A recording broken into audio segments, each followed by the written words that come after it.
Ayan po mga kabida, sa magandang oras po sa lahat at welcome po sa aking channel. Nako, eto, gumagalaw na po mga kabida, no? Ito hong kapangyarihan po ng Marcos administration, para lang po iparamdam po mga kabida, dito ho kay Vice President Sara Duterte na ginigipit po siya po, mga kabida ng gobyernong ito, okay?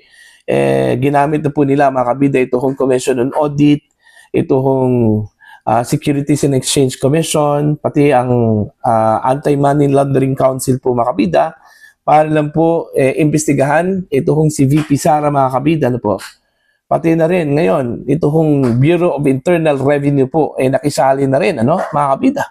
Okay? Mantakin nyo bago lang po naglabas po ng kautusan po ito hong BIR po mga kabida para mag-issue po ng Letters of Authority o LOA. Ano po ang ibig sabihin po dito? Of course, ang ibig sabihin dito mga kabida, magkakaroon po sila ng tax audit. Dito ho kay Vice President Sara Duterte, kay Attorney Mans Carpio at maging itong siyang mga negosyo po, mga kabida, na related po sa mag-asawa po, Okay? So, ito, malinaw po mga kabida, na gumagalaw na po. Okay, yung tila panggigipit po kay VP Sara mga kabida in relation dito ho sa impeachment proceedings po against the Vice President. Okay? Eto, pabasahin ko lang po ito hong breaking mula sa The Philippine Star mga kabida po. Okay? The Bureau of Internal Revenue o BIR has ordered the issuance of letters of authority o LOA to audit Vice President Sara Z. Duterte, her spouse, and 9 businesses related to the couple, mga kabida. This document will allow the revenue officers to examine the taxpayers' books of accounts and other accounting records po, mga kabida. The BIR stated that this action follows the careful determination that probable cause exists to warrant a formal audit investigation of the subject taxpayers. Ayan. BIR Commissioner Charlito Mendoza explained that LOA is the legal instrument used by the agency to initiate formal tax audits. Ayan. It is not a conclusion of liability, but it is a necessary step in determining the correct tax due. Accountability begins with the consistent application of the law. Where there is a basis to investigate, the BIR will do so. And if evidence of tax violations exists, it is our duty to pursue the appropriate civil, administrative, or criminal remedies, he said. Ayon. So, eto po, Ito hong entry po mga kabida ng Bureau of Internal Revenue, malinaw po mga kabida, na isa na po itong uri po ng panggigipit po mga kabida dito ho kay Vice President Sara Duterte. Alright, kung maalala po ninyo mga kabida, during the House Committee on Justice impeachment proceedings po mga kabida, inimbitahan po nila itong taga Bureau of Internal Revenue po. At in fact, dinala pa po yung box po mga kabida na naglalaman daw doon ho sa mga dokumento po ni Vice President Sara Duterte mga kabida po. Subalit hindi po ito binuksan. Okay, in public, dahil mahigpit daw yung batas po mga kabida, At hindi ho basta-basta buksan po yung records ng Vice Presidente mga kabida mula sa Bureau of Internal Revenue. Kaya hindi po natuloy yung pagbukas po ng box po mga kabida po. At ito, bigla na lang po tayong nasurpresa po mga kabida. Actually, kagabi po ito hong balitang ito mga kabida lumabas na meron na pong kautusan mula sa BIR para magsagawa po ng tax investigation po mga kabida laban ho dito kay Vice President Sara Duterte at maging yung kanyang asawa po. Okay? In relation dun ho sa kanilang mga negosyo po mga kabida, kung tama ba ang pagbabayad po nila ng buwis, Okay? Malinaw po sa statement po ni Commissioner Mendoza mga kabida, kung sakali man po during their investigation po, meron pong makitang violation, tax violation po mga kabida, definitely magsasagawa po sila ng legal na hakbang mga kabida. civil, administrative, or criminal action po, ano, gagawin po ng Bureau of Internal Revenue kung sakali man po meron po silang makitang paglabag doon ho sa tax payment, ano, ng mag-asawang VP Sara at Attorney Mans Carpio po, ano, mga kabida. Alright? So, anong sa tingin po ninyo?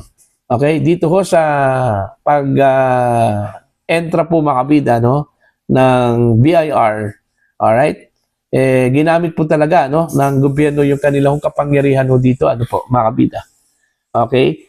Purposely, para gipitin po ito hong si VP Sara po, ano, mga kabida, sa layuning magkaroon po ng enforcement po, ano, mga kabida, ito hong impeachment complaints, ano, against the Vice President. Alright? Alam naman po natin sa mga inilatag po ng mga ebidensya daw laban ho sa Vice President mga kabida, wala hong malinaw po doon.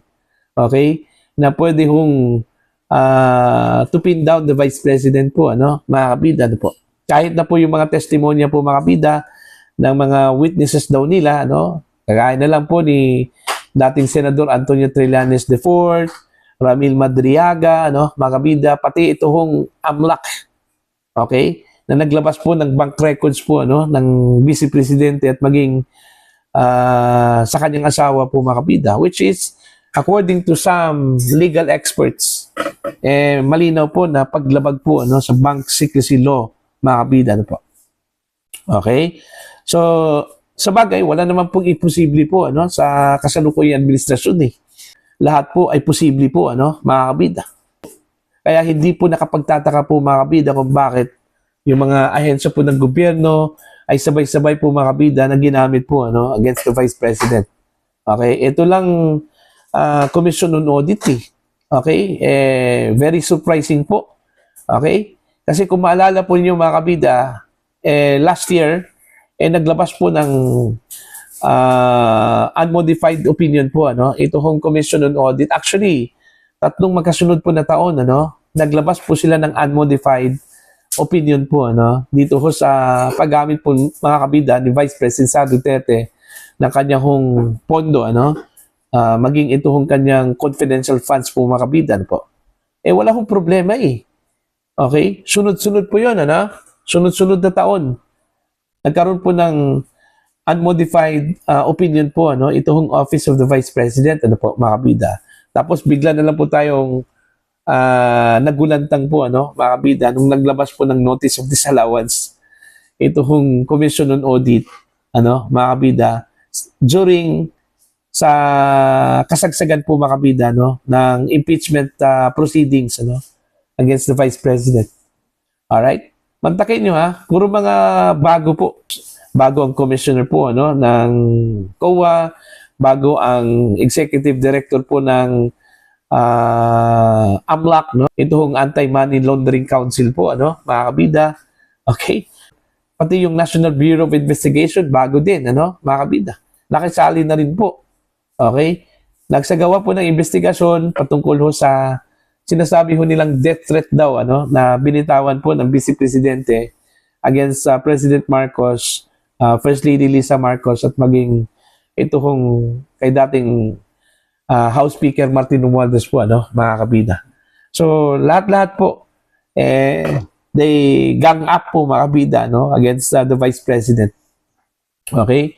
So, anyway, wala pa pong sagot po dito, ano, ang kampo po ni VP Sara, mga kabida, sa tila panggigipit po, no, na ginagawa po ngayon laban po sa kanya at sa kanyang asawa po, ano, mga kabida, ano po. I'm sure meron pong gagawin na legal na hakbang po. Okay, ito hong kampo po ni VP Sara po mga kabida para i-counter ito hong action na gagawin po ng Bureau of Internal Revenue po, ano. Okay, although karapatan po ng BIR to investigate kasi yun yung kanilang mandato po, ano. Tingnan po nila yung tax liability po ng bawat mamamayan po, ano, mga kabida, lalong-lalo na po yung mga meron po mga negosyo, ano, kung tama ba yung kanilang pagbabayad po ng buwis. Kasi mandato po yan, ano. Hindi po natin pwedeng questionin, ano po, mga kabida. Pero nagtataka lang po tayo bakit bigla kong nagkaroon po ng tax investigation po against the Vice President, mga kabida. Di ba? Si VP Sara lang po ang ginawan po nila ng investigasyon po ngayon. Okay? Yung iba pang mga official po ng gobyerno, wala eh. Sa bagay, siya po yung siya po yung star po ngayon, ito hong si VP Sara. Kaya nakisali na po ito hong Bureau of Internal Revenue po, para lang po masatisfy kung sino man po yung nag-utos po sa kanila, mga kabida, para gumawa po ng investigasyon against Vice President Sara Duterte at maging kanyang asawa po, na si Attorney Manscarpio po. Okay? Para po sa inyo, mga kabida, ano po ang inyong pananaw at tingin po ninyo dito sa bigla kong pagsali po ng BIR para sa investigasyon po against the Vice President? Okay? Anong tingin po ninyo dito? Isa ba itong uri po ng panggigipit po, mga kabida, against the Vice President? Okay? Sa layunin po na ma-impeach ang Vice Presidente, mga kabida, at eventually, ma-disqualify po ito, to run from presidency po, mga kabida, come 2028. Kasi yun yung layunin po, mga kabida, na matanggal si VP Sara sa pwesto sa pamamagitan po ng impeachment po, mga kabida. Okay, kung kaso po, ang tagal pa po yan. Okay, aabutin pa yan, ng 2028. Samantalang itong impeachment po, mga kabida, buwan lang po. Okay, aabutin po yan, mga kabida.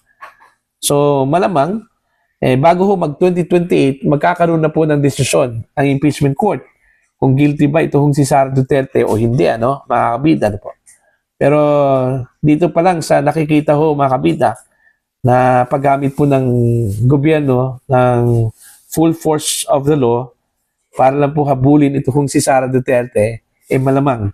Okay? Hindi ho imposible po, mga kabida, Kahit na po may projection na po, na papabor po, kay VP Sara, ito kong mga senador, hindi po imposible po, mga kabida, na tatalikuran po nila ito kong si Vice President Sara Duterte. Kagaya na sinabi ko po kanina, wala kong imposible sa kasalukuyang administrasyon. Lahat po ay posible, mga kabida.